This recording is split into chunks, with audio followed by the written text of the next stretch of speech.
আসসালামু আলাইকুম প্রিয় বন্ধুরা, আজকে আমি বাসায় তৈরি করব ফুচকা। এই জন্য প্রথমে আমি আলুগুলো ছিলে নিচ্ছি। আর এই আলুগুলো ছিলতে অনেক সময় লাগতেছে, তাই আমি একটা আলু ছিলার পরে বাকি আলুর ভিডিওটা দিইনি। এরপরে দেখেন আমি সব আলুগুলো হাত দিয়ে মুছে দিয়েছিলাম। মুছে দেওয়ার পরে আমি ভর্তার জন্য রেডি করতেছিলাম। আর একদিকে দেখা যাচ্ছে যে আলু বাটলেই তো হয় না, এখানে আরও অনেকগুলো কাজ থেকে যায়। যেমন ধরেন যে আলু লাগবে, এরপরে এই যে আমি আমার ওয়াইফকে বললাম যে তুমি একটু শসা তো নাই আমাদের, তো আমরা পেঁপে দিয়ে শসার কাজ চালিয়ে নিলাম। এরপরে তাকে বললাম যে ঠিক আছে, এখন ফুচকাটা একটু ভেজে দাও। সে জলদি জলদি কড়াইতে জাল দিয়ে দিল। আমি টেস্ট করার জন্য একটা ফুচকা আগে দিয়ে রাখছিলাম, যে হিট হলে ওটা এমনিতেই ভেসে উঠবে। তো বন্ধুরা, একটা হয়ে গেছে। এরপর আমরা আরেকটি ফুচকা দেওয়ার জন্য রেডি হয়ে গেছি। তো আমার ওয়াইফ একবারে আরও অনেকগুলো দিয়ে দিল, যেন সবগুলো একবারে হয়ে যায়। তো এইভাবে আমরা ফুচকা ভাজতে যাচ্ছি। ফুচকা খাবার তো লোকের অভাব নাই।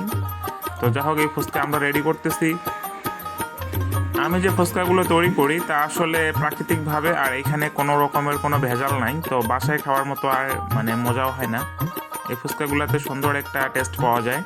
বিশেষ করে টকটা যত ভালো করা যায় ততটাই সুন্দর হয়। তারপরে সাথে যদি থাকে একটু পেঁপে, আর তো কথাই থাকলো না। কারণ একটু খাবেন, একটু করবেন। আর ভর্তাটা তৈরি করার সময় আমি সব থেকে প্রাকৃতিক যেগুলো লাগে একবারে দেখেন আমার ভর্তাটা কত সুন্দর হয়েছে। এরপরে সালাদ তৈরি হয়ে গেছে। এখন বাকি আছে রসের পালা। রসটা আমি ঢেলে দিলাম।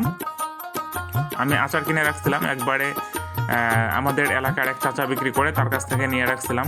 তো এই আচারের মধ্যে একটু টকের জন্য তো জানেনই পানি দিতে হয়, পানি দিয়ে দিলাম। এরপরে আমি সেটা হাত দিয়ে গুলোতে শুরু করলাম।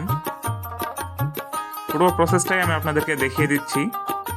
আসলে বাসায় ফুচকা খেলে যে একটা তৃপ্তি পাওয়া যায়, সেটা যে বাসায় তৈরি করে সেই ভালো জানে।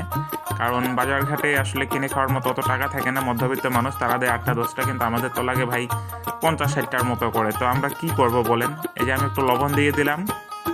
এরপরে আমি চিনি দিয়ে দেবো একটু।